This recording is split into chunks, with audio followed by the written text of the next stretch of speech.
আজ আমি বানাবো চিংড়ি মাছের ভর্তা। তো প্রথমেই দেখো চিংড়ি মাছগুলো পরিষ্কার করে ধুয়ে নিয়েছি। তারপর এখানে পেঁয়াজ কুচি, রসুন কুচি, আদা কুচি আর কয়েকটা গোটা শুকনো লঙ্কা নিয়ে নিয়েছি। প্রথমেই শুকনো লঙ্কাগুলো ভেজে তুলে রাখলাম। তারপর ওই তেলের মধ্যে পেঁয়াজ কুচি, রসুন কুচি, আদা কুচিগুলো ভালো করে ভেজে নেব যতক্ষণ না হালকা লাল রং আসছে। আদা, রসুন, পেঁয়াজ কুচিগুলো ভালো করে ভাজা হয়ে গেছে, একটা পাত্রে নামিয়ে রাখবো। আবার ওই তেলের মধ্যে কিছু পরিমাণ তেল দিয়ে তার মধ্যে নুন হলুদ দিয়ে মাখিয়ে রাখা চিংড়ি মাছগুলো ভালো করে ভেজে নেব।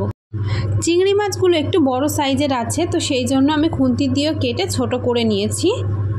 এইবার ভেজে রাখা সব মশলাগুলো আমি এর ভিতরে অ্যাড করে দেব আর দিয়ে দেব লবণ।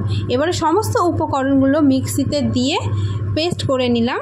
যদি শিলনোড়ায় এই পেস্টটা করা যায় তাহলে আরও বেশি টেস্ট পাবে তোমরা। ওর মধ্যে আমি কিছুটা সর্ষের তেল মাখিয়ে নিলাম। রেডি হয়ে গেল চিংড়ি ভর্তা।